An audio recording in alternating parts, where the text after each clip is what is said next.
I, 17F, was recently forgotten about on the day of my parents' wedding.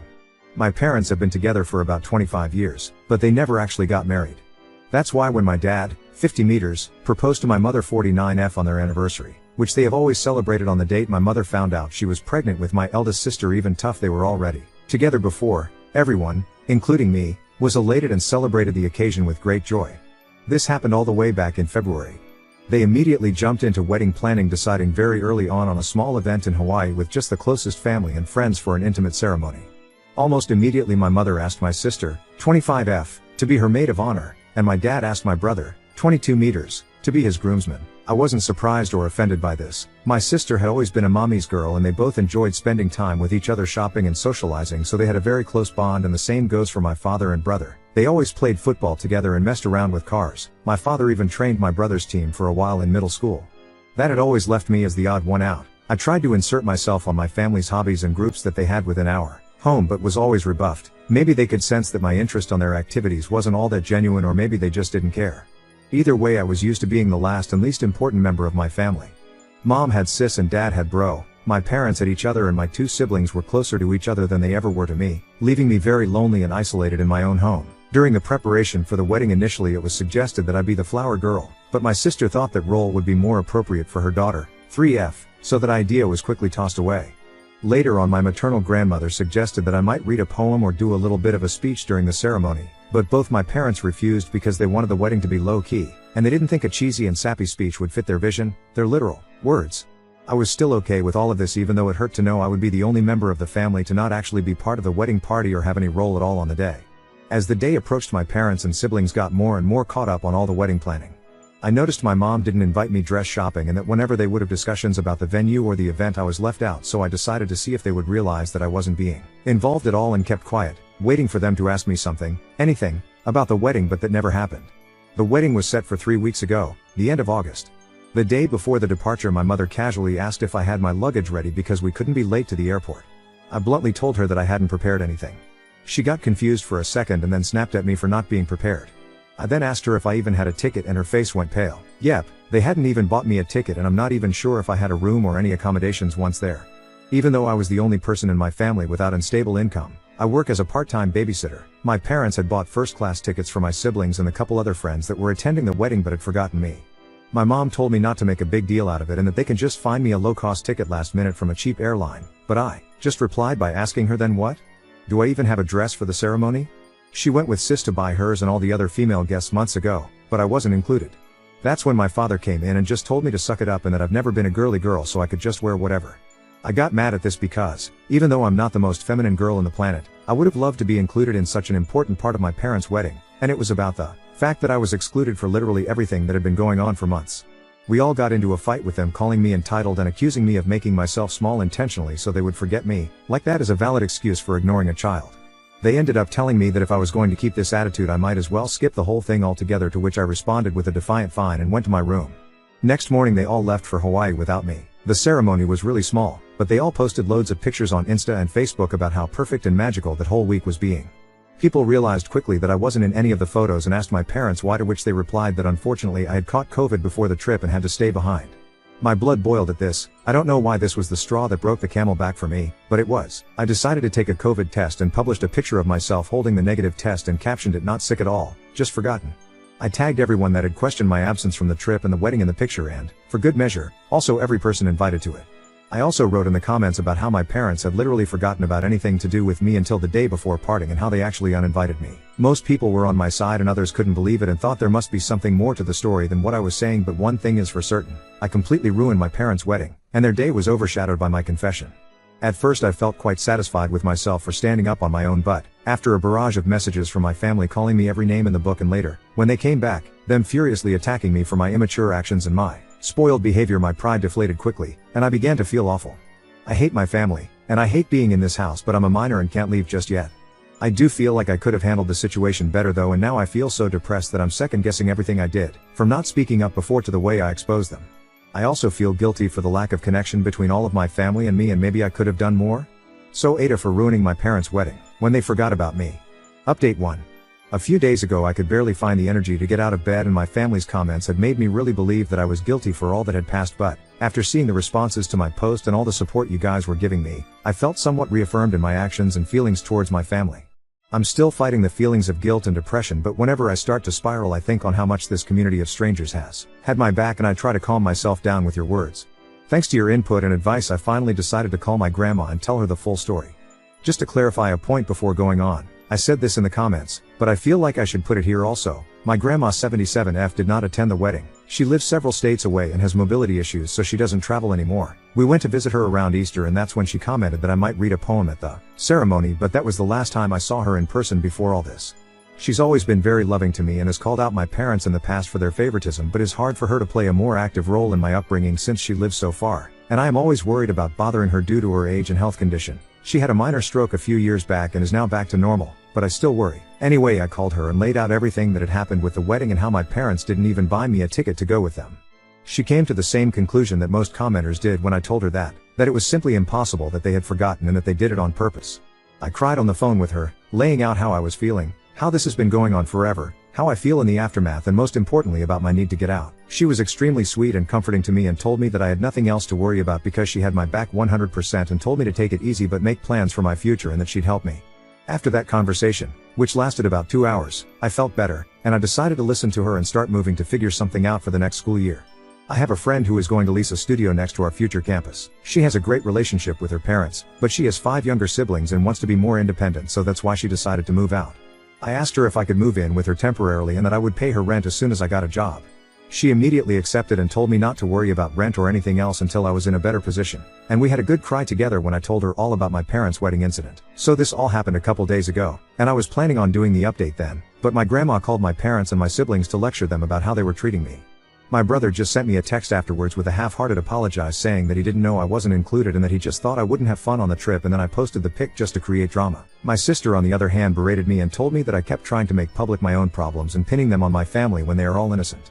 It has been weird with my parents ever since they came back from the trip, and at first they berated me and were furious with me, and after that, we've just been ignoring each other. After my grandma called them, they came into my room telling me that if I wanted to put this whole issue to rest I should shut up about it, and that this could all had already blown over if only I had kept my mouth shut. I just asked them to leave my room, and then I called my grandma again to tell her what had gone down. She then told me that she and my uncle had bought plane tickets to come down to see me. This was something that I was actually scared about because my grandma's health is not the best and this kind of effort is a lot for her, and I know how complicated it is for her to get on a plane, so I tried to dissuade her from coming and told her everything would be okay, but she wouldn't listen and told me that she was long overdue a conversation with my parents and that she wanted to see me. I'm stressed for her, and I feel again like I forced her to take a long uncomfortable trip because of me, and that maybe I should have dealt with this myself. I do want to see her, and I wish for nothing more than to hug her right now, but I'm worried about her. At least my uncle, Mom's older brother, is coming with her, but I hope she doesn't exhaust herself or nothing happens to her because that would break me. They arrive tomorrow and have not informed my parents of their trip. My grandma asked me to keep it until she gets here.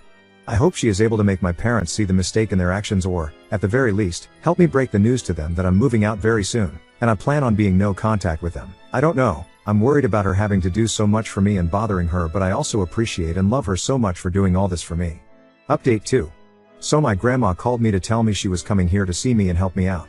I was very stressed about it because my grandma has a very hard time traveling, so for her to take this trip meant that she would be under enormous stress, and I felt responsible for her since I was the one that called her. She arrived early Monday morning with my uncle and I went to get her at the airport. NGL, it was a very intense and emotional moment, and as soon as I saw her I ran to her arms and broke down sobbing. I don't even know if I was able to tell her anything at that moment because of how hard I was crying, and I had so many things to say. Thank you for coming, for being so good to me, for having my back. I'm sorry to have made you take this trip. I feel awful at home. I don't know if my parents love me, but I know you do. Am I an affair child? I truly was hit with all of this, plus the guilt and the anxiety all at once when I saw her, but she held me tight in her arms telling me everything was going to be okay. My uncle hugged us as well. I don't know how long we stayed like this, but it must have been a while until my uncle told me we should get going. We grabbed a cab and went to their hotel. My grandma had teary eyes and I could feel her breathing heavily, which scared me, but she kept hugging me and smiling all the way. She had reserved a double room so I could stay with her for these days, and once they were settled in and I was more calm, we sat down and I poured everything out for them. The years of neglect and the emotional abuse, how I was feeling miserable after the trip, but also for years now, how my parents have been trying to make me feel guilty for all of this that has happened, how I was scared about my future, but my one priority at the moment now was to move out of that house even at the expense of my school work, how I've made arrangements to move in with my friend and I was looking for a job, And I told them about this post and how some people thought I might be an affair child and that I was beginning to question that as well. It was a lot and I could tell they were both really affected by what I was saying, but they kept comforting me and making me feel safe to open up to them. After I unloaded all my concerns with them, my grandma reassured me that I had nothing to worry about anymore and that she would be here for me always. First of all, she reassured me that I was not an affair child and that both my parents were thrilled when my mother got pregnant with me and that she knew the ultimate deal breaker for my mom was cheating and she believed it was the same for my father. Apparently the favoritism began showing when I was around 3 to 4 years old, when my parents were constantly complaining about having a young kid in the house and they were bothered because they could take my older siblings to their stuff but not me, and I was also very shy and a bit of a crybaby, which they had no patience with and made me very different from my siblings.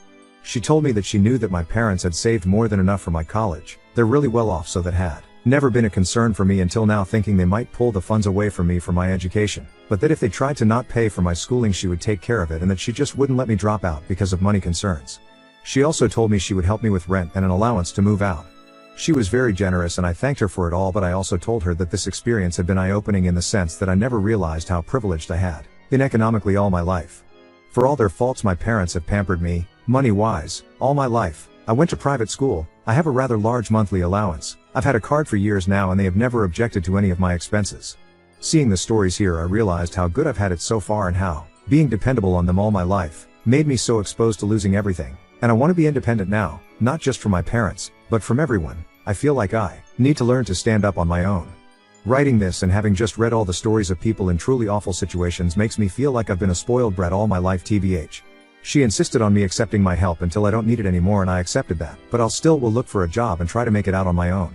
We relaxed for a while in the hotel because we were all exhausted from the morning, but in the afternoon we grabbed a cab and went to my house. My parents were extremely surprised to see my grandma and uncle with me when I entered the door, but before they could say anything my grandma told me to go pack all my essentials while they talked to them.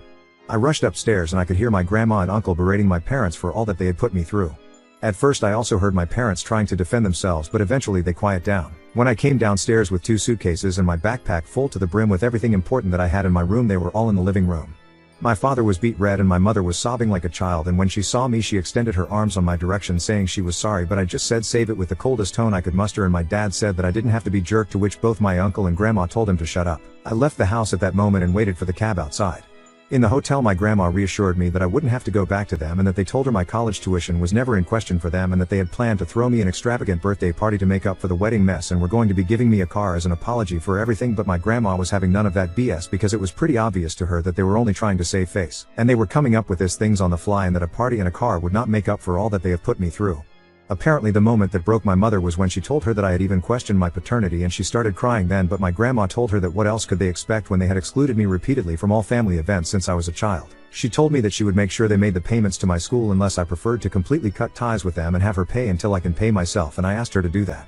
I felt bad because I feel like it's not her responsibility, but I truly don't want anything else from my parents anymore, and although my grandma is pretty well off herself, she's not as wealthy as my parents, but she reassured me that everything is alright and that everything going to me would be taken away from my mom's inheritance. So the next day we went with my friend, her parents and grandma to the studio where we were planning to move, and immediately upon arriving my grandma said absolutely not. I knew from pictures that the studio was very small and dirty, but we saw water damage and mold in the bathroom and kitchenette, and there was also rust in the little old appliances. I knew all of this beforehand, but I figured I could live with that, at least for a while. But the thing that the adults pointed out that actually made me and my friend change our minds was the fact that this studio was street level in a bad neighborhood in a building that didn't seem particularly safe and had bullet holes on the walls, which I didn't even know what those were until my friend's dad pointed it out. So grandma and my friend's parents said they would look for an apartment for us in a better location and they'd help cover the costs. Both my friend and I want to be independent, but we realized that with our most likely minimum wage jobs in such a high demand area we won't be able to find anything better on our own, so the plan is we're going to look for a 2-bedroom apartment, and me and my friend are going to pay what we had previously planned for the studio, and her parents and my grandma will cover the difference. I know it's still quite spoiled of me to expect that help from my grandma, but after seeing the studio in person I truly wouldn't have felt safe there. My friend's parents, who were somewhat aware of what I was going through, told me that I could move in with them until we find a nice apartment, to which I'm extremely grateful since grandma is going back in a couple of days and I've been staying in the hotel with her ever since. Apparently my friend, her parents and my grandma spoke about this before coming to me to make sure I had some safe place to stay until we move into the apartment, which is still to be found. I teared up a little as I thanked them, seeing how people were rallying behind me to offer help. Since then I've been moving some of the stuff I had left at my parents' and setting my space in my friend's. My mom keeps crying and apologizing every time I go back, and even my father has said sorry, but I remain distant and cold towards them. My sister called and said that our mother was a mess and that I was a D/CK for what I had done, but before she could say anything else I hanged up the phone and blocked her. I was going to block my brother as well when I saw that he had sent me a very long message apologizing again and again for all that he has done to me and for not realizing our parents were treating me so poorly. He says he's been doing a lot of self-reflection on the days since Grandma called and realized that he had been in the wrong for assuming I wasn't on the trip because I wouldn't want to go and for just allowing my parents to exclude me for all those years. I sent a brief reply thanking him for his words but telling him I need space and I was not ready to accept his apology. I feel like he might be genuine because he has never been nasty to me the way my sister has, just aloof towards me, but I also feel like I need to keep him away for the moment. Also, keeping a bridge up with my family feels like the right thing to do right now that everything is so fresh. Maybe in the future he will show me he's just as nasty as everyone else and I block him, but as long as he respects my boundaries I feel better not cutting him off completely. I've also made an appointment with a therapist who specializes in neglected teens and I have my first preliminary visit next week, again funded by my grandma, which makes me feel ever more eager to find a job ASAP to take the burden off of her even if she tells me time and time again she is happy to do all of this for me. That's where things stand right now. I don't know if I'll update again. Maybe when I start classes or move to the apartment. But right now I'm just trying to enjoy some time with my grandma and my uncle and learn to grow and get rid of this feelings of guilt and depression that have been plaguing me for so long. I want to thank once again all of this community for being so nice and helpful to me and all of you who have messaged me with your own personal stories of getting kicked out or having to learn how to make it on your own at a too early age. You've helped me feel a lot less alone and made me realize that things can get better if I work hard for it. I feel kind of spoiled for having such an amazing support system on my grandma, uncles and my friend, but you all guys are right. Reaching out has been the absolute best decision I could have taken and opening up about my feelings to those who love me and to all of you internet friends has absolutely saved me, so thank you. Really, I'm more grateful than words can ever tell.